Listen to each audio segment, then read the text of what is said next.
حسانی صاحب نے اپنا کلام پیش کیا، میرے ذمہ مضمون لگا ہے کہ آج کی مجلس میں اختصار کے ساتھ ختم نبوت کے حوالے سے آپ حضرات سے گفتگو کروں۔ میری ابتدائی 3-4-5 منٹ کی گفتگو مشکل ہوگی، اس کے بعد گفتگو اتنی آسان ہو جائے گی کہ آپ حضرات اٹھنا بھی چاہیں گے تو نہیں اٹھ پائیں گے۔ ابتدا میں وہ مشکل گفتگو کرنا اس لیے ضروری ہے کہ میری اگلی گفتگو کا سمجھنا اس گفتگو پر منحصر ہے۔ میں نے ابتدا میں بعض سیاسی رہنماؤں کا بھی ذکر کرنا ہے، لیکن آپ حضرات اس سے یہ بالکل نہ سمجھیں کہ میری گفتگو سیاسی ہوگی۔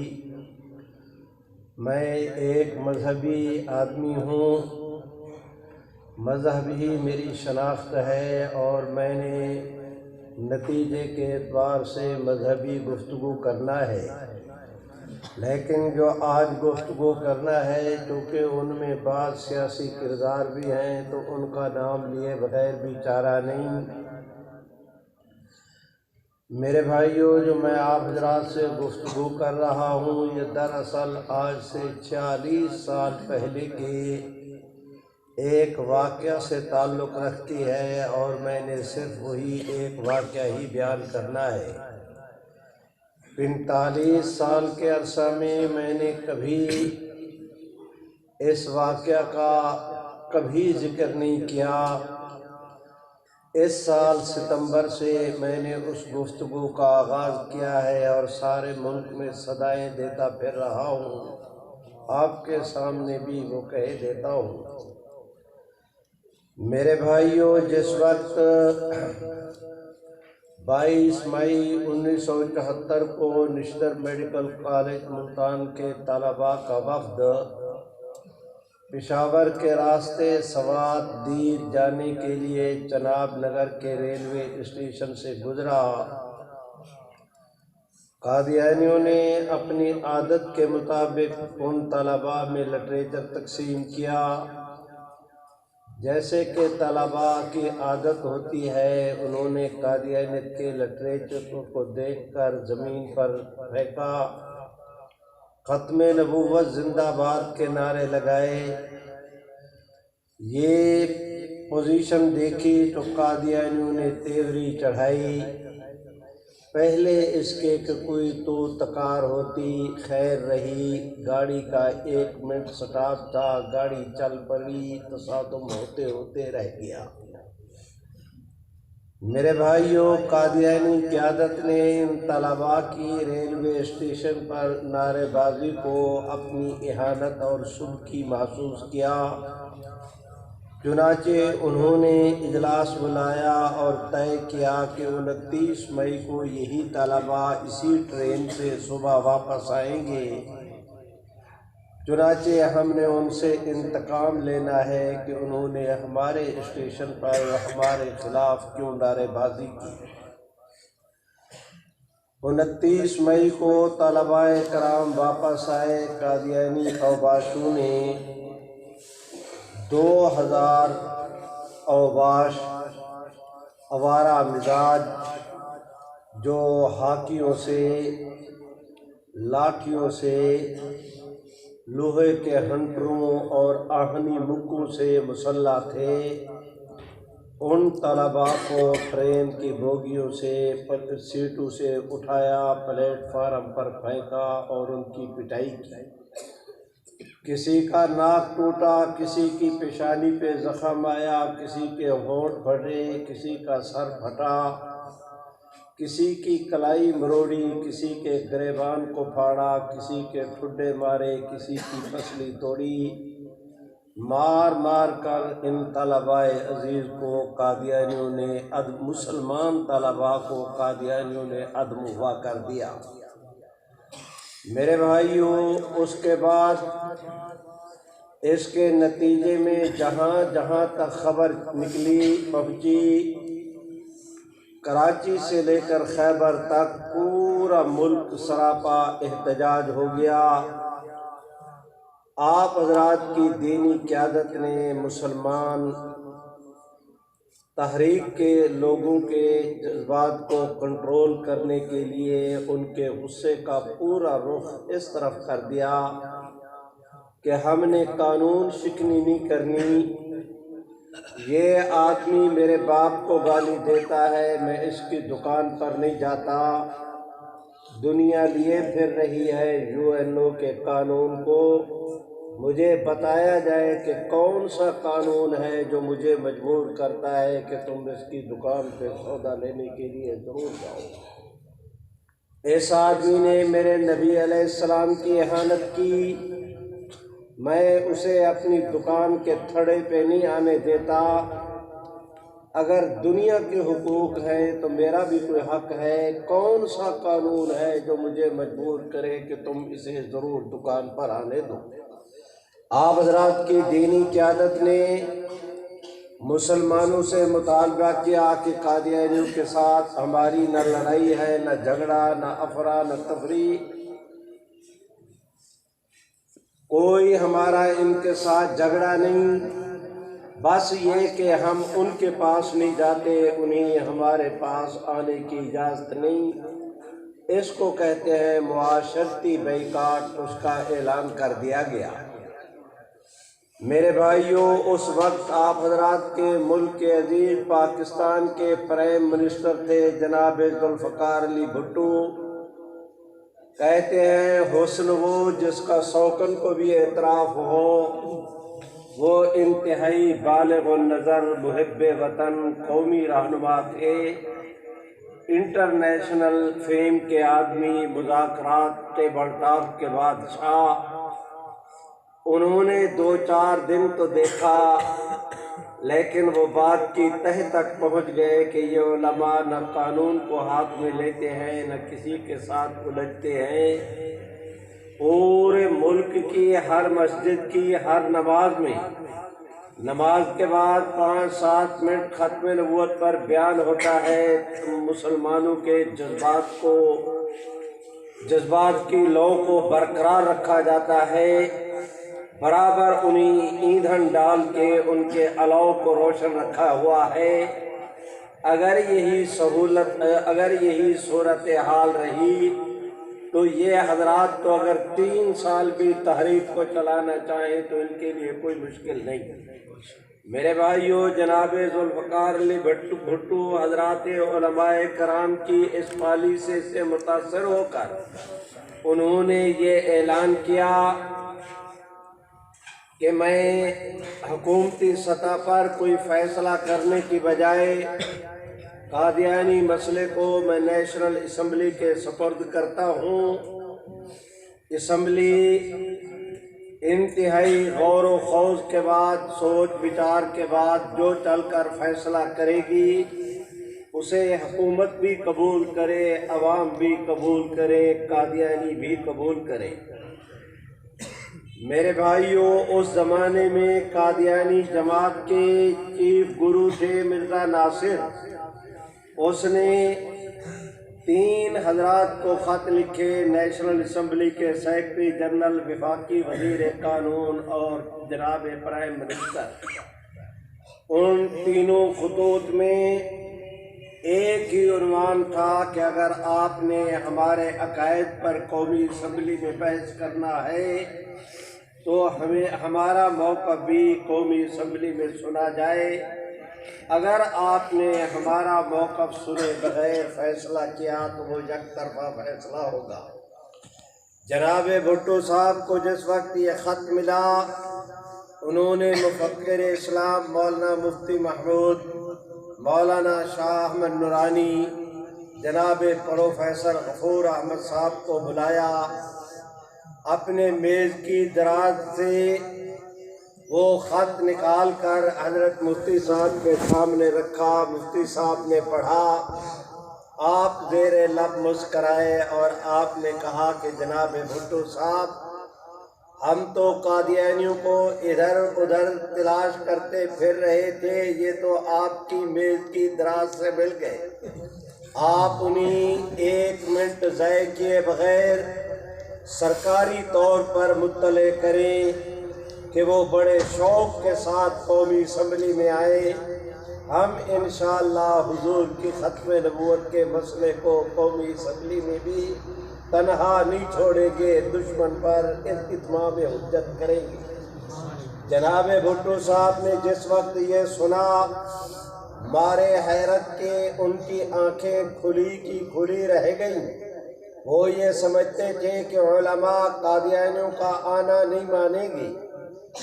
جب مفتی صاحب نے یہ کہا، بھٹو صاحب کو حیرت انگیز طور پر یہ خوشی ہوئی، لیکن مسئلہ یہ درپیش تھا کہ اگر قادیانیوں کو قومی اسمبلی میں بلایا جائے تو وہ قومی اسمبلی کے ممبر نہیں۔ ایک آدمی جب قومی اسمبلی کا ممبر نہیں تو وہ قومی اسمبلی کے فلور کو کس طرح استعمال کر سکتا ہے؟ ہر آدمی کو تو قومی اسمبلی میں بولنے کا حق نہیں، صرف ممبر ہی بول سکتے ہیں۔ قادیانی کیسے بولیں گے کہ وہ قومی اسمبلی کے ممبر نہیں؟ اس کا حل یہ نکالا گیا کہ پوری قومی اسمبلی کے تمام تر ارکان پر مشتمل اس ہاؤس کو ایک کمیٹی میں تبدیل کر دیا گیا، اور جو اس اسمبلی کے اسپیکر تھے جناب صاحبزادہ فاروق علی خان، ان کو اس کمیٹی کا چیئرمین بنا دیا گیا۔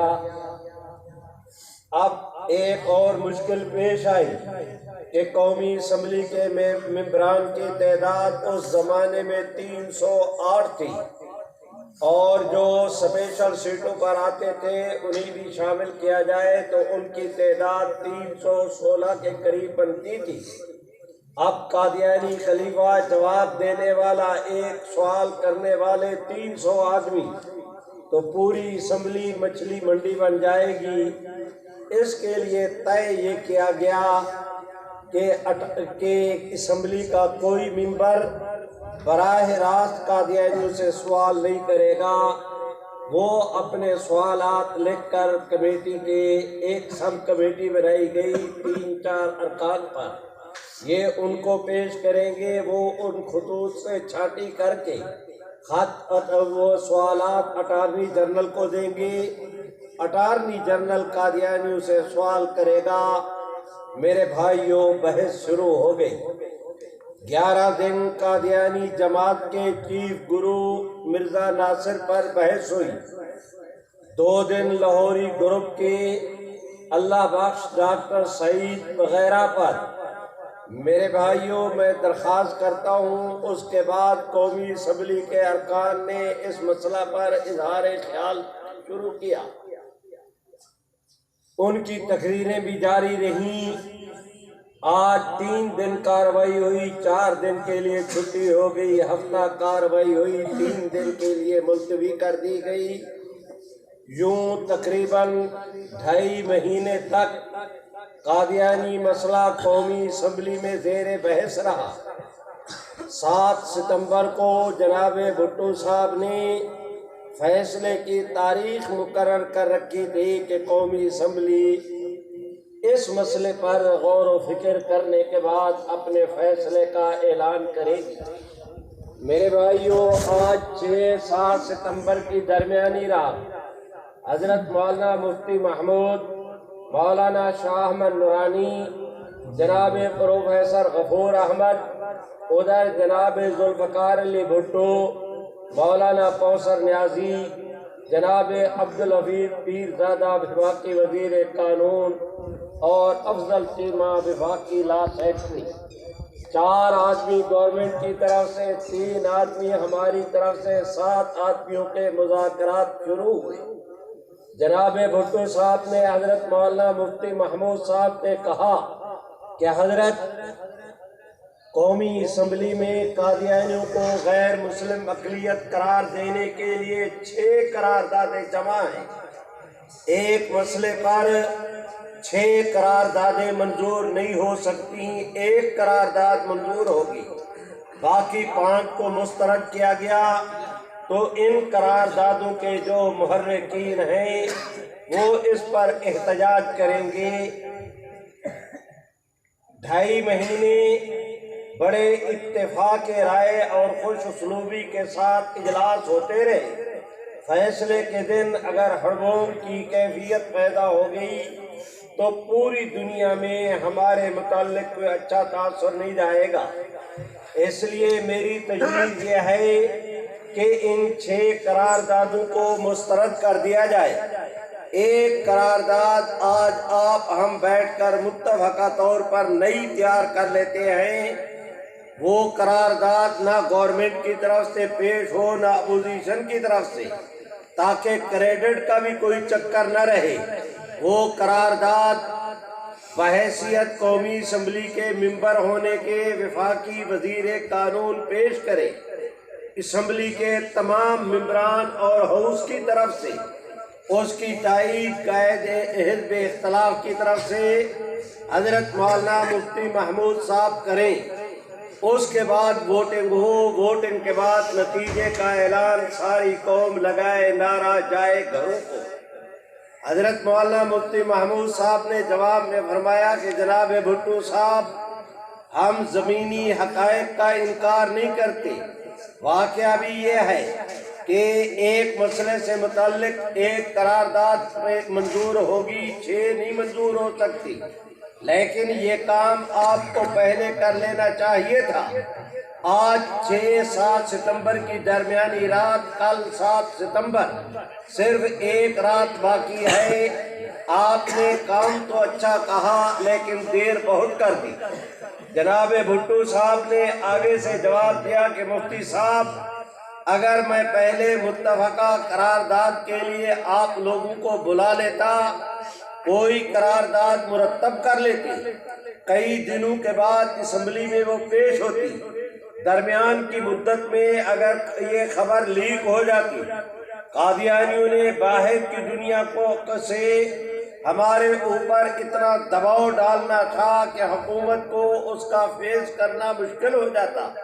میں نے جان بوجھ کر آخری وقت میں اس کو ٹالے رکھا۔ آج قرارداد منظور ہوگی، آپ تیار ہوگی، ہم آپس میں ایک دوسرے کو حلف دیں گے کہ باہر کسی سے ذکر نہیں کرنا اس کی منظوری سے پہلے۔ کل قرارداد پیش ہوگی، ادھر سے پیش ہوئی، ادھر سے ٹھا کر کے منظور ہوئی، نہ ہنگ لگے گی نہ پھٹکڑی، رنگ بھی چوکھا۔ حضرت مولانا مفتی محمود صاحب نے کہا کہ اگر یہ بات ہے تو دیر آیت درست آیت، میں آپ کے موقف کی تائید کرتا ہوں۔ میرے بھائیوں، لیجئے صاحب، میں نے جس گفتگو کے لیے، جس واقعہ کو بیان کرنے کے لیے اپنی گفتگو کا آغاز کیا تھا، اب میں اس واقعہ کے سرے پر پہنچ گیا ہوں۔ جناب بھٹو صاحب کا یہ کہنا کہ قومی اسمبلی میں 6 قراردادیں ہیں، بتایا جائے کہ وہ 6 قراردادیں کن کی طرف سے تھیں۔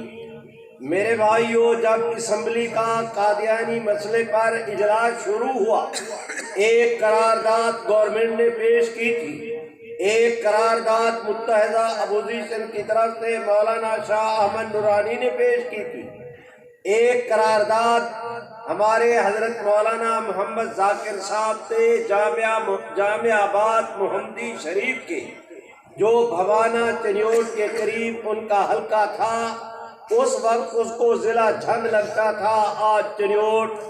وہ دارالعلوم دیوبند کے پڑھے ہوئے حضرت مدنی کے شاگرد تھے۔ میرے بھائیوں، ضلع سرگوزہ میں ایک خانقاہ شریف ہے، سیال شریف، اس کے سجادہ نشین اس وقت حضرت خواجہ قمر الدین سیالوی تھے۔ حضرت مولانا محمد ذاکر صاحب شاگرد حضرت مدنی کے تھے، لیکن مرید اور خلیفہ مجاز مولانا ذاکر صاحب کے۔ اس وقت جمعیت علماء پاکستان کے 2 دھڑے تھے، ایک دھڑا مولانا شاہ احمد نورانی کا، دوسرا خواجہ قمر الدین کا۔ تو حضرت خواجہ قمر الدین کی جمعیت کی طرف سے ایک قرارداد حضرت مولانا محمد ذاکر نے بھی پیش کی تھی، یہ 3 ہوئی۔ میرے بھائیوں، جمعیت علماء اسلام کے بھی اس وقت 2 حصے تھے، ایک حصے کے سربراہ حضرت مولانا مفتی محمود، ایک حصے کے سربراہ حضرت مولانا غلام غوث ہزاروی چنانچہ مفتی محمود صاحب حزب اختلاف کے ساتھ تھے، مولانا غلام غوث صاحب گورنمنٹ کے ساتھ، تو ایک قرارداد مولانا غلام غوث ہزاروی نے بھی پیش کی تھی۔ اب میری گفتگو کا نقطہ سمجھے، پھر مجھے بھی اجازت، آپ کو بھی۔ ایک تھے، آج آپ حضرات جائیں نا راولپنڈی اسلام آباد کو موٹر وے کے ذریعے، اسلام آباد سے پہلے انٹرچینج آتا ہے، اس کا نام ہے چکری۔ چکری سے باہر نکلے تو تھانہ چونترا راولپنڈی چکری کے علاقے کو ملا کر ایک حلقہ بنایا گیا قومی اسمبلی کا، اس کے ممبر تھے جناب ملک جعفر۔ یہ ملک جعفر کسی زمانے میں قادیانی تھا۔ بس میں نے گفتگو اس لیے شروع کی، میرے بھائیوں توجہ کریں، اس وقت ہماری فوج میں حاضر سروس ایک جنرل قادیانی تھے، اس کا نام جنرل عبدالعلی تھا۔ ایک دوسرا ملعون جنرل قادیانی حاضر سروس، اس کا نام اختر تھا۔ ملک اختر جنرل عبدالعلی دونوں بھائی تھے۔ یہ ملک جعفر ان کا چچا زاد بھائی تھا۔ ملک جعفر کی بہن جنرل عبدالعلی کے گھر میں، عبدالعلی کی بہن ملک جعفر کے گھر میں۔ یہ آپس میں چچا زاد بھائی بھی تھے، ایک دوسرے کے سالے اور ایک دوسرے کے بہنوئی بھی۔ ملک جعفر کی اولاد جنرل عبدالعلی قادیانی کے بھانجے، عبدالعلی کی اولاد ملک جعفر کے بھانجے۔ یہ عبدالعلی، ملک اختر، ملک جعفر تینوں چچا زاد بھائی قادیان کے اندر پڑھے، واپس آئے تو عبدالعلی اور ملک اختر نے فوج میں ملازمت کر لی، جنرل کے عہدے تک پہنچے۔ میرے بھائیوں، ملک جعفر نے پہلے سول سروس کی، اس کے بعد پھر تجارت وغیرہ، اسے عام پبلک میں اٹھنے بیٹھنے کا موقع مل گیا۔ کسی دن کسی اللہ والے کی اس پر نظر پڑ گئی، اس نے مطالعہ کیا، پھر وقت آیا کہ اس نے قادیانیت پہ لعنت بھیج کے اسلام قبول کر لیا۔ زور سے کہو سبحان اللہ، کہیں اور بلند آواز سبحان اللہ۔ میرے بھائیوں، میں نے جنرل عبدالعلی اور ملک اختر کے لیے ملعون کا لفظ استعمال کیا، یہ میں نے بلا وجہ نہیں کہا، اس لیے کہ جنرل عبدالعلی اتنا جنونی اور فنیٹک قسم کا قادیانی تھا کہ حاضر سروس جرنیل ہونے کے باوجود وہ قادیانی جماعت اسلام آباد کا پریزیڈنٹ بھی تھا۔ ایک آدمی فوج میں ہوتے ہوئے اگر قادیانیت کو سپورٹ کرتے ہوئے اسے لحاظ نہیں آتا تو میں بھی آپ حضرات کے سامنے سینہ تان کے ڈنکے کی چوٹ پہ کہتا ہوں، جو حضور کا نہیں، مل کے کہہ دو وہ ہمارا نہیں۔ بولو بھائیو، اللہ جس کو جتنی توفیق دے اتنی بلند آواز سے کہ جو حضور کا نہیں وہ ہمارا نہیں۔ ہمارا کل بھی عقیدہ تھا، آج بھی عقیدہ ہے کہ کوئی شخص وہ فوج کا ہو یا سول کا، کسی بھی برادری سے تعلق رکھتا ہو، ریٹائر ہو یا حاضر سروس، جو بھی مرزا غلام قادیانی کو مانگتا ہے وہ کافر ہے۔ آپ بھی مل کے کہتے ہیں وہ کون ہے؟ کافر ہے۔ بھائیو، یا تم ایسا کہتے ہو یا میں اونچا سنتا ہوں، کہیں گیر پھنسا ہوا ہے، میرے ساتھ مل کے بلند آواز سے کہو کہ جو غلام قادیانی کو مانتے ہیں، حضور سرور کائنات کی ختم نبوت کا انکار کرتے ہیں، ملعون قادیان کو نبی مانتے ہیں، وہ کون ہے؟ کافر۔ بولو نا میاں، کیا کرتے ہو؟ کافر۔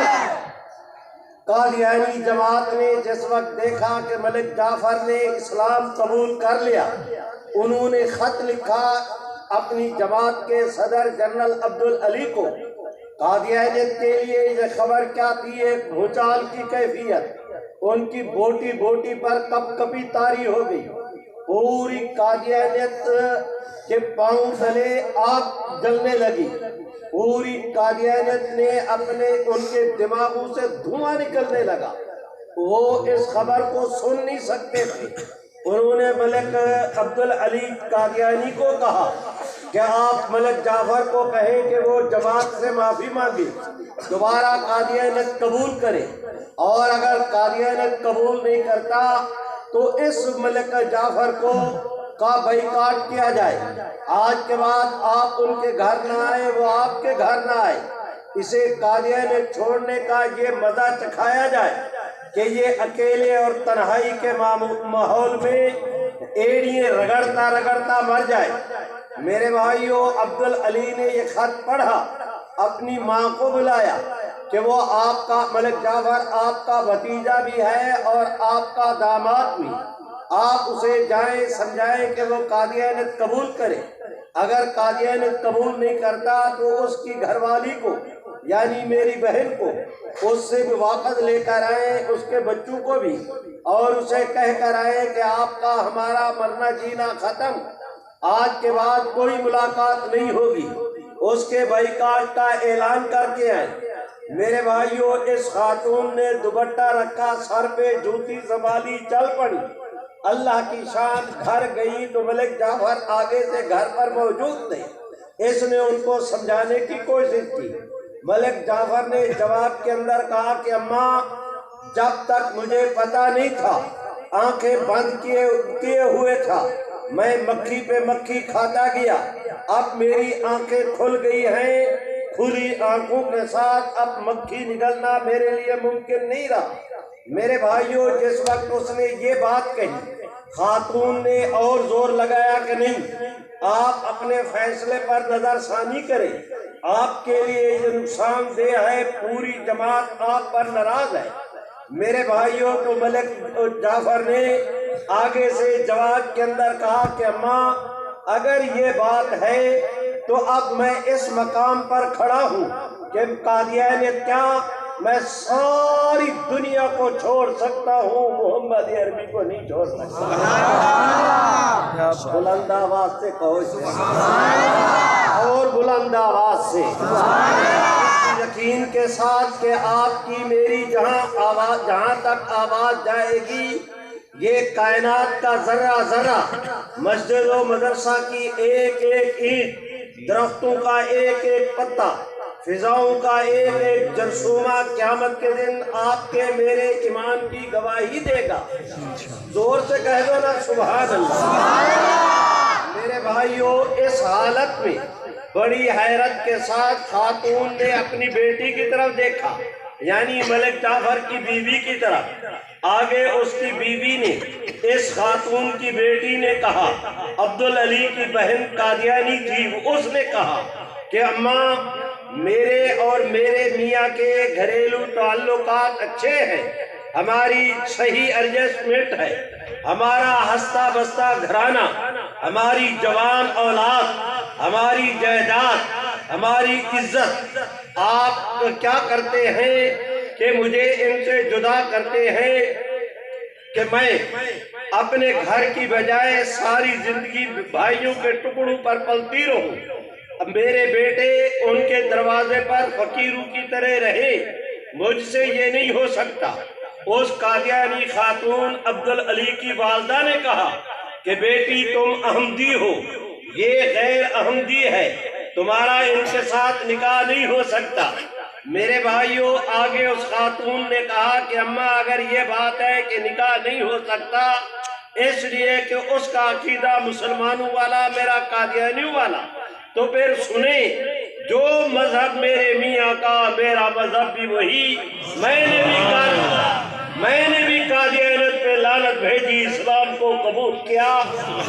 میرے بھائیوں، یک نہ شد دو شد، اس خاتون نے دیکھا اب اپنے نوازوں اور نوازیوں، وہ بھی جوان، ان کی طرف آگے سے انہوں نے کہا کہ اماں، ہماری طرف کیا دیکھتی ہو، جو مذہب ہمارے ماں کا، ہماری ماں کا، ہمارے باپ کا، ہمارا مذہب بھی وہی، ہم نے بھی قادیانیت پہ لعنت بھیجی، اسلام قبول کیا۔ لو بھائیوں، ایک کو سنبھالنے گئی تھی، سارے گھر، سبحان اللہ نہیں کہتے، سارے گھرانے نے اسلام قبول کرنے کا اعلان کر دیا۔ اب اس خاتون کے لیے کوئی چارہ کار نہ رہا سوائے اس کے کہ خیر سے گھر کو واپس لوٹے۔ یہ واپس آئی، آگے عبدالعلی نے دیکھا کہ ماں کے چہرے پر بشاشت نہیں ہے، پریشانی ہے، اور اس کا معنی یہ ہے کہ اس نے مطالبہ نہیں مانا جعفر نے. اگر مطالبہ نہیں مانا تو میری بہن اور بھانجے اس کے ساتھ ہونے چاہیے. بھانجے اور وہ میری بہن بھی اس کے ساتھ نہیں. مطالبہ بھی نہیں مانا تو ہوا کیا؟ اس نے بڑے تعجب سے پوچھا اماں کیا ہوا؟ اس نے کھڑے کھڑے کہا کہ بیٹا کیا ہونا تھا. اب وہ اس سٹیج پر پہنچ گیا ہے کہ وہ زہر کھانا قبول کر لے گا. قادیانیت قبول کرنا اس کے لیے مشکل ہو گیا ہے. سبحان اللہ. جنرل عبدالعلی مارے غصے کے ہانپنے اور کانپنے لگا. اس نے اپنی ماں کو کہا کہ اماں اگر یہ بات ہے تو کمرے میں اندر قدم رکھنے سے پہلے یہاں پر کھڑے ہو کر آپ میرے ساتھ فیصلہ کریں کہ آج کے بعد آپ میری بہن کے گھر میں نہیں جائیں گے. بیٹی کو بھی قربان کریں، داماد کو بھی، نوازوں اور نوازیوں کو بھی.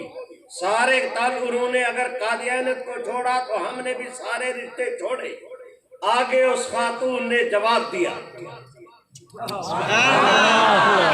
اس نے پنجابی کے اندر جملہ کہا، میں بھی پنجابی کے اندر نقل کرتا ہوں، ترجمے کی ضرورت نہیں پیش آئے گی کہ آپ سارے پنجابی کو جاننے والے ہیں. اس خاتون نے کہا وے عبدالعلی چل دے پانی اچ تلوارا مارن نال پانی اچ کدے کٹ نہیں پیندے. مقصد یہ تھا کہ ان کا ہمارا ددھیال ایک ننہیال ایک. وہ تمہارے بہنوئی تم ان کے، وہ تمہارے سالے تم ان کے، وہ تمہارا چچزاد تم ان کے. تم نے اکٹھے پڑھا، ایک خاندان، ایک برادری، ایک علاقہ، ایک بستی، ایک جائیداد. قبریں بھی اکٹھی، رشتے بھی اکٹھے. کیا ہو گیا ہے قادیانی جماعت کو کہ وہ خون چلتے خون میں تلواریں مار کر ہمیں جدا کرنا چاہتی ہے، وہ جدا نہیں کر پائے گی. جس وقت یہ کہا تو آگے سے جنرل عبدالعلی نے کہا کہ نہیں اماں آپ فیصلہ کریں تاکہ میں قادیانی قیادت کو باخبر کروں کہ ان قادیانیوں کے بائیکاٹ کا ہم نے اعلان کے ملک جعفر کے بائیکاٹ کا ہم نے اعلان کر دیا. آگے سے اس خاتون نے کہا کہ بیٹا اگر تم مجھے اپنی بیٹی سے جدا کرنا چاہتے ہو تو میرا فیصلہ بھی سنو، جو مذہب میری بیٹی کا میرا بھی وہی. میں نے بھی قادیانیت پہ لعنت بھیجی، اسلام کو قبول کیا. ملعون قادیہ سے میرا کوئی تعلق نہیں، میں بھی خالصتاً محمد عربی کی غلام. یہ کہا الٹے پاؤں وہ گھر چلی. میرے بھائیوں اپنے داماد کے میرا چیلنج کرنے کا نہ مزاج نہ عادت، لیکن مجھے معلوم ہے آپ کے 45 چک میں، وہ فوجیاں والا چک شہزادہ میں، یہ شہزاد آباد میں، قرب و نواح میں، قرب و جوار میں قادیانیوں کے خال خال اس خطے میں اثرات ہیں. میں چیلنج نہیں کر رہا، لیکن یہ کہے بغیر گزارا بھی نہیں کہ میں اپنی بہترین معلومات کی بنیاد پر صرف میں اس کا اظہار نہیں کرتا، اصرار بھی کرتا ہوں کہ مجھے اپنی معلومات پہ اتنا یقین ہے کہ پوری قادیانیت بھی اسے چیلنج کرنا چاہے تو انشاءاللہ قیامت کی صبح تک چیلنج نہیں کر سکے. ماشاءاللہ. میری بہترین معلومات کے مطابق تاریخ اپنے آپ کو دہراتی ہے. یہ خاتون اپنے بیٹی اور داماد کے گھر ایسی گئی، زندگی بھر بیٹوں کے گھر پر قدم نہیں رکھا. مسلمان ہونے کی حالت میں فوت ہوئی، مسلمانوں نے اس کا جنازہ پڑھا. آج مجھے اس قبرستان کا بھی معلوم ہے جس قبرستان مسلمانوں کے قبرستان میں وہ خاتون مدفون ہے. اس وضاحت اور صراحت کے بعد اب آپ سمجھیں گے کہ میں نے یہ رام کہانی کیوں شروع کی.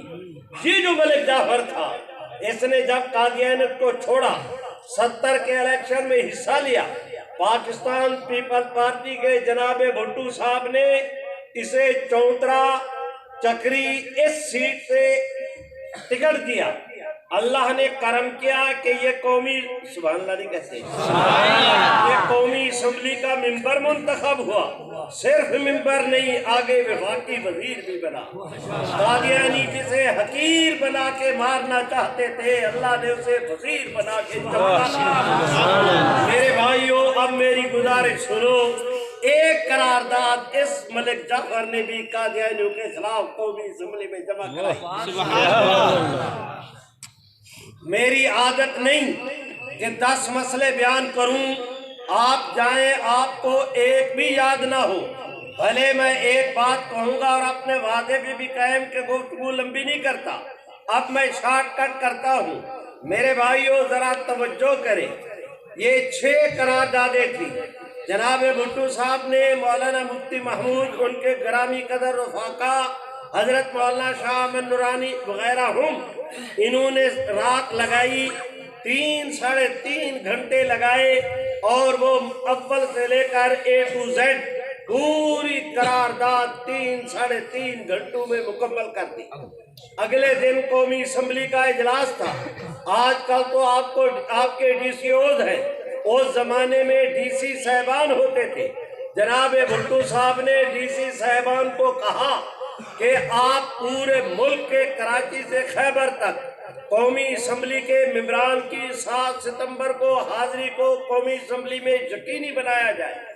میرے بھائیوں میں مانتا ہوں اتنا خاصا وقت ہو گیا، آپ دوست اس وقت تک مسجد میں چہک مہک رہے ہیں، لیکن میں تمہارے چہروں کی رونقوں کو دیکھوں یا آج سے 46 سال پہلے قومی اسمبلی کے اس حاضری کے اجتماع کو دیکھوں کہ ایک بھی سیٹ خالی نہیں تھی۔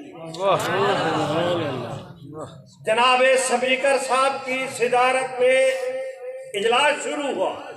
یہ قائد حزب اختلاف جناب ولی خان، یہ اپنا کیا کہتے ہیں اس کو قائد ایوان جناب بھٹو صاحب، اب انہوں نے تلاوت کا کہا، تلاوت ہوئی، ترجمہ ہوا، اسپیکر صاحب نے رولنگ دی کہ 6 قراردادیں واپس۔ اس کے بعد اب ایک قرارداد متفقہ ایوان کی طرف سے جناب پیرزادہ پیش کریں گے، وفاقی وزیر قانون، وہ کھڑے ہوئے 3 منٹ میں انہوں نے قرارداد پڑھ دی، پہلی خواندگی دوسری تیسری مکمل ہوئی۔ اس کے بعد مولانا مفتی محمود کھڑے ہوئے۔ میرے بھائیوں وہ کام تو رات کرا چکے تھے، تقریر کیا کرنا تھی، آدھے منٹ میں 2 جملے تائید کے کہے اور بیٹھ گئے۔ جناب اسپیکر صاحب نے کہا کہ جو حضرات اس قرارداد کے حق میں ہیں وہ ہاتھ کھڑا کریں۔ میں اس کی تعبیر یہ کرتا ہوں علماء کی موجودگی میں کہ میرے بھائیوں آج میرے رب کی رحمت کے فرشتوں نے آسمان سے آج میری رب کی رحمت کے فرشتوں نے آسمانوں سے جھانک جھانک کر جھوم جھوم کے دیکھا اس منظر کو۔ انہوں نے کہا کہ جو اس قرارداد کے حق میں ہیں وہ ہاتھ کھڑا کرے، پوری اسمبلی کے مارے حضور کے احترام کے مل کے کہہ دو صلی اللہ علیہ وسلم، ایسے نہیں بلند آواز، اللہ جس کو توفیق دے اور بلند آواز۔ بڈھا انجن ہے، پیٹرول نہیں ڈالو گے تو اس نے کیا چلنا ہے، کیوں ضد کرتے ہو؟ ایک بچے اور بڈھے کے ساتھ ضد نہیں کرنی چاہیے، وہ دونوں اپنی بات منائے بغیر مانتے نہیں۔ میرے ساتھ زور سے کہہ دو سبحان اللہ صلی اللہ علیہ وسلم۔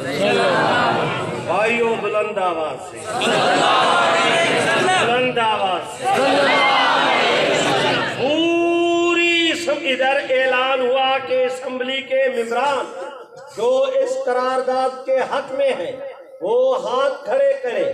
پوری اسمبلی کے ارکان کی حضور صلی اللہ علیہ وسلم کے احترام میں گردنیں جھک گئیں اور مارے تائید کے ہاتھ ان کے اٹھ گئے۔ پوری اسمبلی نے نعرہ لگایا تاج و تخت ختم نبوت زندہ باد کا۔ میرے خیال میں آگے چلنے سے پہلے بہت مناسب ہوگا کہ آپ بھی اسی واقعہ کو بطور یادگار کے دہرا دیں۔ میں عرض کرتا ہوں مل کے میرے ساتھ کہو تاج و تخت ختم نبوت زندہ باد، تاجدار ختم نبوت زندہ باد۔ میرے بھائیو، یہ بنگلہ دیش بنانے کی یا شمالی اتحاد کی آپ کو اجازت نہیں، آپ کو نہیں بولنا چاہیے، ان سب کو بولنا چاہیے۔ میں اصالتاً حاضری کا قائل ہوں، وکالتاً نہیں۔ میرے ساتھ مل کے کہو تاج و تخت ختم نبوت زندہ باد، تاج و تخت ختم نبوت زندہ باد۔ شریف ہو، آج نہیں بولو گے تو کب بولو گے؟ پھر بولنا بے وقت کی راگنی ہوگی۔ کہتے ہیں ناداں گر گئے سجدے میں جب وقت قیام آیا، تمہارے بولنے کا وقت آیا تم نے چپ سادھ لی۔ آج بولو، میرے ساتھ بولو، پوری توانائی کے ساتھ بولو، حضور کے غلامی کے انداز میں بولو تاج و تخت ختم نبوت۔ میرے بھائیو، اب میں درخواست کرتا ہوں، قرارداد منظور ہوئی، میں نہیں جاتا تفصیلات میں۔ آگے چل کر جناب جنرل ضیاء الحق صاحب کا زمانہ آیا، یہ جو قرارداد منظور ہوئی تھی یہ آئین کے اندر ترمیم تھی جناب، یہ 7 ستمبر 1974 کو ہی 26 اپریل 1984 کو جناب ضیاء صاحب نے اس پر قانون سازی کرائی، امتناع قادیانیت آرڈیننس جاری کیا، جس کی روح سے انہوں نے اعلان کیا کہ کوئی قادیانی اپنے آپ کو مسلمان نہیں کہہ سکتا۔ مل کے کہہ دو الحمدللہ، زور سے الحمدللہ۔ کوئی قادیانی اپنے مذہب کو اسلام کے طور پر پیش نہیں کر سکتا، کوئی قادیانی قادیانیت کی اسلام کے نام پر تبلیغ نہیں کر سکتا، کوئی قادیانی اپنی عبادت گاہ کو مسجد نہیں کہہ سکتا، کوئی قادیانی ملعون قادیاں کے دیکھنے والوں کو صحابی نہیں کہہ سکتا، کوئی قادیانی ملعون قادیاں کے دیکھنے والوں کو رضی اللہ نہیں کہہ سکتا۔ میں تم سے کہتا ہوں، ہماری یہ تحریک صرف ختم نبوت کے تحفظ کی نہیں، اس کے ضمن میں حضور کے صحابہ کی عزت کا تحفظ بھی مطلوب ہے، اور اس میں اللہ نے ہمیں کامیابی سے نوازا۔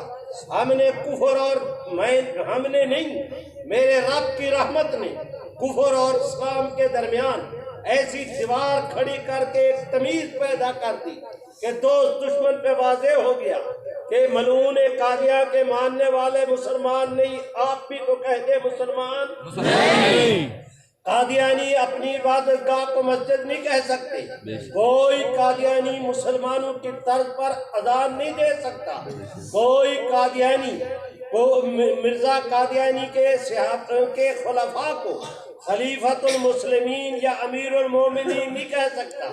میرے بھائیوں، کوئی قادیانی ایسی علامت اور نشانی استعمال نہیں کر سکتا جس سے کہ اس کا مسلمان ہونا سمجھا جائے۔ آج کفر اور اسلام کے درمیان حد قائم ہوگی۔ ادھر جناب ضیاء صاحب نے امتناع قادیانیت آرڈیننس جاری کیا، ادھر قادیانی جماعت کو یہ پتہ نہیں شیطان نے کیا سنگی سنگائی کہ انہوں نے اس وقت کی وفاقی شرعی عدالت میں کیس دائر کر دیا۔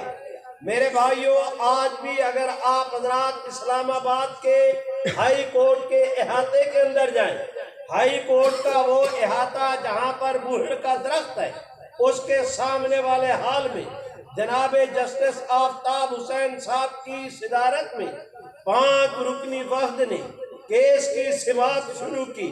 1 مہینے تک وفاقی شرعی عدالت میں قادیانیت اور اسلام کا مقدمہ چلتا رہا۔ میرے بھائیوں، ادھر سے قادیانی آئے، ادھر سے مسلمان آئے، اور میں تمہیں عرض کرتا ہوں کہ آج میں فخر نہیں کر رہا، تحدیث نعمت کے طور پہ عرض کرتا ہوں، جس دینی قیادت کو وہ کیس لڑنے کی اللہ نے توفیق بخشی تھی، ان کی جوتیاں سیدھی کرنے کی اللہ نے مجھے بھی سعادت بخشی تھی۔ آج دنیا جگ بیتی عرض کرتی ہے، میں تن بیتی اور آپ بیتی عرض کر رہا ہوں۔ اور سنو، ہم مسکینوں کے بعد آپ کو یہ باتیں بھی کوئی نہیں سنائے گا۔ سنو، میں تم سے کہتا ہوں، 1 مہینے تک ادھر سے قادیانی آئے، ادھر سے ہم۔ قادیانیوں کو اپنی طاقت پہ ناز تھا، ہمیں محمد کی غلامی پہ ناز تھا۔ میری پسند جدا، میری پسند جدا، 1 مہینے تک مارکا رہا۔ علماء میں آپ سے عرض کرتا ہوں، ہمارے خانقاہ رائے پور کے وارث حضرت سید نفیس الحسینی، حضرت مجدد الف ثانی کی خانقاہ کے حدی خان حضرت مولانا خواجہ خان محمد، ایک مجلس ختم نبوت کے امیر، دوسرے نائب امیر، دونوں کا قد کاٹ بھی ایک، تقریباً شکل و شباہت بھی ہے، اور یہ جس وقت 1 مہینے تک کیس چلتا رہا، ایک پیشی ایسی نہیں جس سے یہ حضرات غیر حاضر ہوں۔ پورے اس کاروائی کے دوران شریک کاروائی رہے، اور یہ حضرات جس وقت آتے تھے، میں اس کی تعبیر یہ کرتا ہوں جیسے تازہ سمندر نے سیپ نکال کے اسے پھاڑ کے اسے 2 موتی نکال دیے۔ ان کی یا یہ کیفیت تھی، یا آپ یوں سمجھے کہ میرے رب کی رحمت نے آج 2 فرشتے آسمانوں سے نازل کر دیے، اس آب و تاب کے ساتھ آئے۔ کفر بھی آیا، سبحان اللہ، کفر بھی آیا، اسلام بھی آیا۔ 1 مہینے کے بعد فیصلہ ہوا، دنیا نے دیکھا، تاریخ نے سینے میں محفوظ کیا کہ کفر ہار گیا، اسلام جیت گیا۔ اس کے بعد قادیانی گئے سپریم کورٹ میں، اس کے بعد قادیانی گئے سپریم کورٹ میں، 6 جج صاحبان پر مشتمل لارجسٹ بینچ قائم ہوا۔ جناب جسٹس شفیع الرحمان کی صدارت میں، میرے بھائیوں ذرا توجہ کریں، وہ اس بینچ کے چیئرمین تھے۔ میرے بھائیوں ذرا توجہ کریں، میں آپ سے اس میں مسٹر جسٹس عبد القدیر، مسٹر جسٹس امیر الملک، یہ سارے اس کے اندر موجود تھے۔ 1 ہفتے تک، آج کل آپ کا سپریم کورٹ اسلام آباد میں ہے، اس زمانے میں سپریم کورٹ پشاور روڈ پر تھا۔ میرے بھائیوں غیروں سے کہا، غیروں سے سنا، کچھ ہم سے کہا ہوتا، کچھ ہم سے سنا ہوتا۔ میرے بھائیوں میں آپ حضرات سے عرض کرتا ہوں، 1 مہینے 1 ہفتے تک سپریم کورٹ کا ہفتہ 5 دنوں کا ہوتا ہے، پیر، منگل، بدھ، جمعرات، جمعہ۔ ہفتے والے دن وہ فیصلے لکھتے ہیں، پیر کو ابتدا میں چھٹی کے بعد، چھٹی کے آخر، چھٹی سے کچھ پہلے فیصلے سنائے، اور اتوار کیا کہتے ہیں اس کو، پیر کے دن ہی کاروائی شروع ہو گئی۔ اتوار کے دن ویسے چھٹی ہوتی ہے، تو 5 دن تک قادیانیت سے متعلق کیس چلتا رہا، نہیں جاتا تفصیلات میں۔ 1 ہفتے کی سماعت کے بعد سپریم کورٹ، سبحان اللہ، ملک کا سب سے بڑا قانونی ادارہ، قانون کی تشریح کرنے والا سب سے بڑا ادارہ، ملک کا قانون ساز و نیشنل اسمبلی، سب سے بڑا موقر ادارہ، قانون کی تشریح کرنے والا سپریم کورٹ۔ میرے بھائیوں 5 دن کی کاروائی کے بعد سپریم کورٹ نے بھی فیصلہ دیا، نتیجے میں دنیا نے دیکھا کہ کفر آج پھر ہار گیا، اسلام پھر جیت گیا۔ میرے بھائیوں وہ دن جائے، آج کا دن آئے، یہ بات آئین کا حصہ ہے، اور میں آپ کے سامنے عرض کرتا ہوں، علل اعلان ڈنکے کی چوٹ بیچ میدان کے جھنڈا گاڑ کے کہتا ہوں کہ انشاءاللہ قیامت کی صبح تک پاکستان بھی رہے گا، یہ قانون بھی رہے گا انشاءاللہ۔ اور اگر کوئی ماں کا لال اس قانون کو ختم کرنے کی کوشش کرے گا تو سنو، 2 ٹوک واس شگاف الفاظ میں سنو، اور میرے بھائیوں اپنے قانون سے سنو، دماغ میں جگہ دو، دل کے اندر سوچو، انشاءاللہ جو اس قانون کو ختم کرنے کی کوشش کرے گا وہ خود ختم ہو جائے گا، یہ قانون قیامت تک ختم نہیں ہوگا۔ آپ میں سے جو کہتے ہیں ختم نہیں ہوگا، ہاتھ اٹھا کے لہرا کے میرے ساتھ کہہ دو نا کہ ختم نہیں ہوگا۔ کوئی ہاتھ نیچے نہیں رہنا چاہیے، تو بھی اتن کرا، ہاں یہ قانون ختم نہیں ہوگا، کہتے ہیں نہیں ہوگا، زور کے ساتھ کہیں یہ قانون ختم نہیں ہوگا۔ آپ میں سے کوئی دوست کھڑا ہو مجھے کہیں کہ مولوی صاحب آپ نے خوب کہی، ایک کی لاکھ کی ایک کہی، لیکن بات تو کی نا 50 سال پہلے کی، آج کی کوئی بات سنائی ہوتی۔ لو بھائیو، ہمارا پرچون کا دکان نہیں، ہمارے تو تھوک کا کام ہے۔ بسم اللہ تم کرو، آج کی بات میں سناتا ہوں۔ میرے بھائیو ذرا توجہ کرو، این ان دنوں جب مشرق سے لے کر مغرب تک کرونا کا دورہ تھا، این ان دنوں جس وقت کے میرے بھائیوں کرونا پاکستان میں شباب پر تھا، قومی صوبائی اسمبلی کا، سندھ صوبائی اسمبلی کا کراچی میں اجلاس شروع ہوا۔ کراچی کی بوری بند لاشیں، وہاں کا قتل عام، وہاں کی رونقوں کو جس طرح بعض حکمرانوں کی انانیت نے جیسے اس ڈکٹیٹر کے دور میں جس طرح کراچی کے لوگوں پر جو لوگوں کو غلط راستے پہ ڈالا گیا، لسانی مذہبی فسادات کی رو میں ان تفصیلات میں نہیں جاتا۔ کراچی کا ماحول، سندھ اسمبلی، میرے بھائیوں کرونا کا زمانہ، وہاں پر حکومت پیپلز پارٹی کی، اپوزیشن میں MQM، میرے بھائیوں ذرا حالات دیکھیں۔ علماء کا کوئی مطالبہ نہیں، ہمارا دینی جماعتوں کا کوئی اصرار نہیں، ہماری کوئی قرارداد نہیں، اس کے پیچھے کوئی اخلاقی دباؤ نہیں، اس کے خلاف کوئی جد و جہد اور کوئی موومنٹ نہیں، کچھ نہیں، نہ ہمارا مطالبہ علماء کا، نہ مذہبی قوتوں کا، نہ وہاں کا ماحول۔ Corona, Karachi, Peoples Party, MQM، میرے بھائیوں ان حالات اور واقعات میں سبحان اللہ نہیں کہتے، سبحان اللہ، زور سے سبحان اللہ، بلند آواز سبحان اللہ۔ سندھ اسمبلی کا اجلاس ہوا، ایک سندھ اسمبلی کے ممبر نے کھڑے ہو کر کہہ دیا کہ جناب آج پرائیویٹ ڈے ہے، ہر اسمبلی کے ممبر کو اپنی قرارداد پیش کرنے کا حق حاصل ہے۔ میں یہ قرارداد پیش کرتا ہوں کہ آج، اور آپ کو معلوم ہے پنجاب، خیبر پختونخوا، بلوچستان، گلگت، میرے بھائیوں چترال وغیرہ، اور کیا کہتے ہیں اس کو، وہ اپنا آزاد کشمیر، ان تمام قومی اسمبلی، سینٹ، ان تمام اسمبلیوں میں غیر مسلموں کی اتنی تعداد نہیں جتنی سندھ اسمبلی میں، اس لیے کہ مٹھی، تھرپار کر، میرے بھائیوں شکارپور، جیکب آباد، گھوٹکی، سکھر، ان تمام تر علاقوں میں وہاں پر ہندو بڑی وکیل تعداد میں موجود ہے۔ جنرل الیکشن لڑ کر بڑے دھڑلے کے ساتھ بڑی تعداد میں ہندو ممبران آتے ہیں۔ اب وہ اسمبلی ایسی جس میں خاصی تعداد میں ہندو ممبران، ماحول کرونا کا، اجلاس وہاں کا، ایک آدمی پیچھے اس کے کوئی تحریک نہیں۔ میرے بھائیوں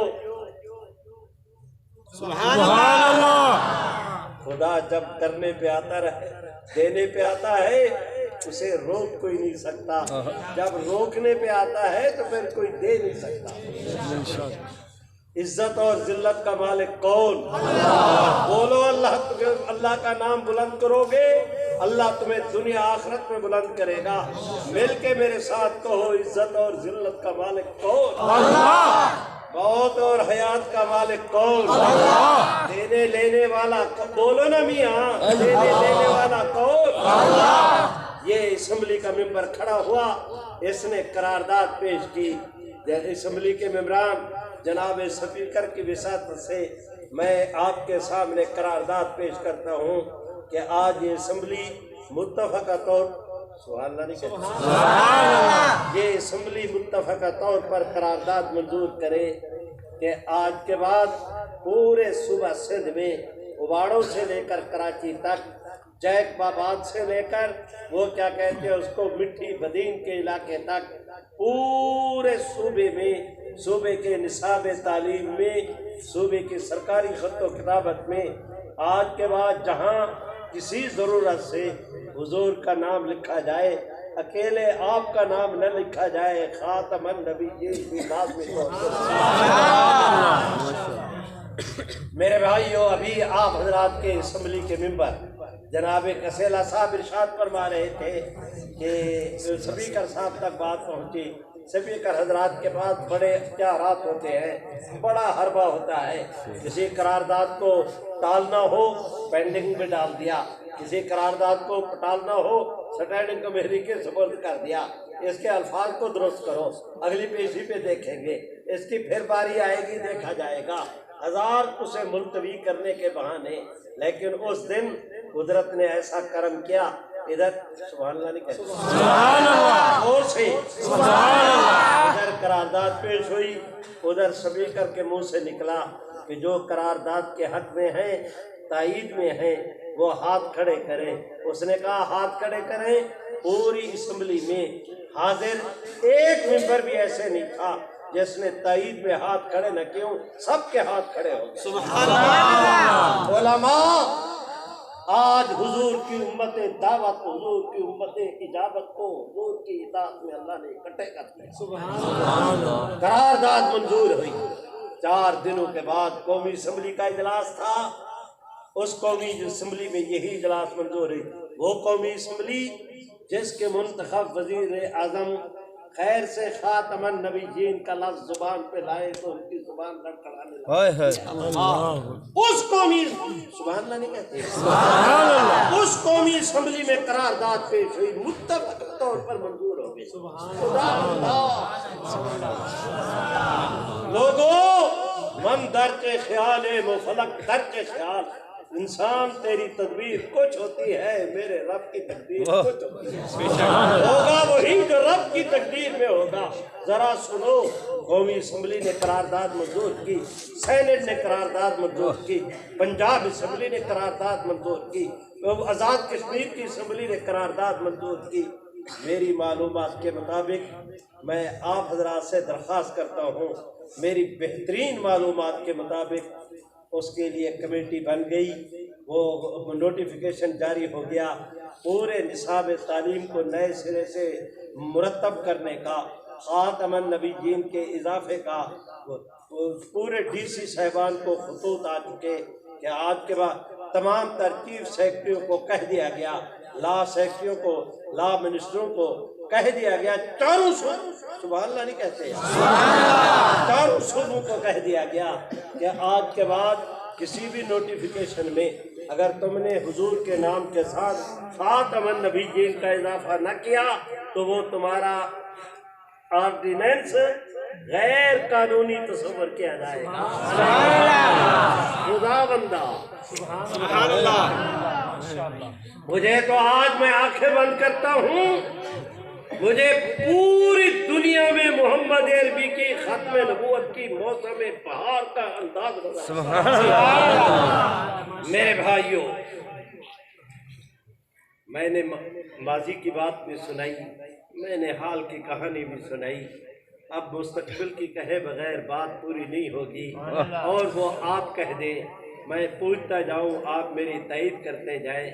میں پوچھتا ہوں آپ حضرات سے، کیا خیال ہے دین اس خطے میں رہے گا یا مٹ جائے گا؟ کہتے ہیں رہے گا، وہ زور کے ساتھ کہہ دے رہے گا. بولو نا میاں، کہنے پہ نہیں، اپنے ایمان اور عقیدے کی بنیاد پہ کہو کہ دین کہتے رہے گا، زور کے ساتھ کہنا کہ دین. اس تمہارے خطے میں، آپ کے میرے ملک عزیز پاکستان میں 2 بدترین حکومتیں آئی ہیں.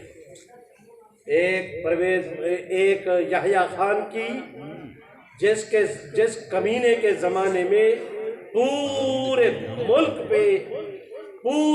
ملک کو خباستوں اور رذالتوں سے متعفن کر دیا گیا تھا، جس کے خطے میں جس کے حکمرانی میں 90,000 فوج کو شکست ہوئی، 90,000 فوج گرفتار ہوئی، جس کے زمانے میں آدھا پاکستان کٹ گیا. یا بدترین حکومت آئی ہے پرویز مشرف کی، جس کے ایک فون پر، امریکہ کے ایک فون پر، جس نے پورے ملک کو، میرے بھائیوں، امریکہ کی کالونی بنا دیا. لیکن زمینی حقائق سے انکار نہیں کرنا چاہیے۔ پرویز مشرف اپنے زمانے کا بدترین غلیظ قسم کا انسان تھا، لیکن نہ بھولو اس حقیقت کو کہ پرویز مشرف کو ان حالات نے اتنا طاقتور بنا دیا کہ وہ کمانڈر ان چیف تھا، وہ چیف ایگزیکٹو تھا پاکستان کا، 2 دفعہ قومی اسمبلی سے منتخب ہوا، بائی آرڈر اس نے ان سے اعتماد کا ووٹ حاصل کیا۔ اس طرح کا طاقتور آج کے حکمران اس کے پاسن کو بھی نہیں پہنچ سکتے۔ لیکن سنو، اگر پرویز مشرف جیسا با اختیار حکمران اس خطے سے اسلام کو نہیں مٹا سکا تو موجودہ حکومت کا باپ بھی اس خطے سے اسلام کو نہیں مٹا سکتا۔ کیا بات کیا نہیں مٹا سکتا؟ ہاتھ اٹھا کے لہرا کے نہیں مٹا سکتا۔ انشاءاللہ قیامت کی صبح تک پاکستان بھی رہے گا، کیسے رہے گا؟ وہ زور کے ساتھ کہے رہے گا۔ قیامت کی صبح تک پاکستان بھی رہے گا، ملک بھی رہے گا، ملت بھی رہے گی، امت بھی رہے گی، حضور کی عزت بھی رہے گی، ختم نبوت بھی رہے گی۔ کہتے رہے گی، ہاتھ لہرا کے کہہ دو رہے گی، اور سے بولو رہے گی۔ لو بھائیو، میرا اعلان ختم ہوا، میرا بیان ختم ہوا، اب مجھے صرف 2 منٹ دے دو۔ میں نے 2 اعلان کرنے ہیں چھوٹے چھوٹے۔ ایک تو یہ کہ قادیانیت نے اپنی پوری تاریخ میں عین کرونا کے زمانے میں پہلی دفعہ اپنے جو ہے وہ اپنا ٹی وی پر ان کا ہفتہ واری پروگرام ہوتا ہے، اس میں مسلمانوں سے ایک پروگرام میں 4 سوال کیے، ایک پروگرام نے 5 سوال کیے، پوری دنیا کے مسلمانوں کو چیلنج کیا کہ ہے ہمت تو ان کا جواب دو۔ 9 ان کے سوال تھے۔ رمضان المبارک کا مہینہ، میں اعتکاف کی تیاری کر رہا، مجھے دوستوں نے ٹی وی والوں نے فون کیا، میں نے اسی وقت 1 گھنٹے کا ان کو پروگرام میں ان کے 9 سوالوں کا جواب دے دیا آگے، اور وہ بھی جو ہے وہ اپنا کیا کہتے ہیں اس کو ٹی وی پہ چلا۔ اس کے بعد پھر ان 9 سوالوں کا وہ ہم جواب لکھ کر ہم نے انٹرنیٹ پہ ڈالا، اپنی آواز میں ڈالا۔ پھر اللہ نے کرم کیا، ہم نے پمفلٹ چھاپے۔ میرے بھائیوں، اس کے جواب میں قادیانیوں نے 2 ہفتے گھنٹے کا پروگرام کیا، ان سوالات کے متعلق مکھیاں مارتے رہے۔ مجھے خوشی ہوئی کہ تیر ٹکانے لگا، دشمن کے جگر کو ایسا چھیدا کہ سیدھا پار ہو گیا، اور دشمن اتنا مضطرب ہوا 2 گھنٹے انہیں خرچ کرنے پڑے۔ ان 2 گھنٹوں میں انہوں نے 12 سوال کیے۔ میرے بھائیوں، سبحان اللہ نہیں کرتے، اگلی ٹرم میں ہم نے ان 12 سوالوں کا بھی سبحان اللہ تو 12 سوالوں کا ٹی وی پہ جواب دیا۔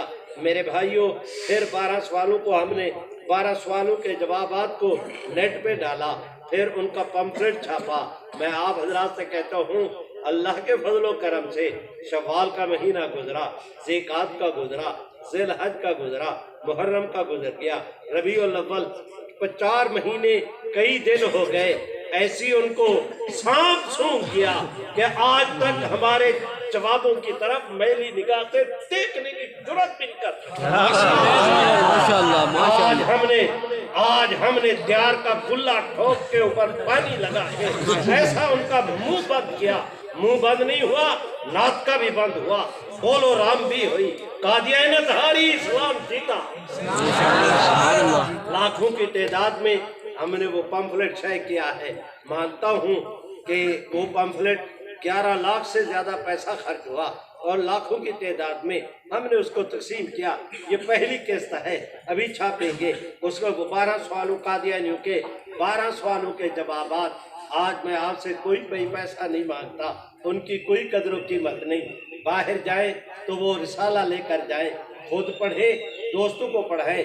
مجلس ختم نبوت وہ فری پر تقسیم کرتی ہے، وہ لے کر جائیں اور پڑھیں۔ ایک اعلان دوسرا یہ کہ میرے بھائیوں، حدیث شریف میں یہ ربیع الاول کا مہینہ ہے، اس مہینے میں سیرت پر بیان ہوتے ہیں۔ حدیث شریف کی کتابوں میں سب سے پہلا درجہ بخاری شریف کا، دوسرا درجہ مسلم شریف کا۔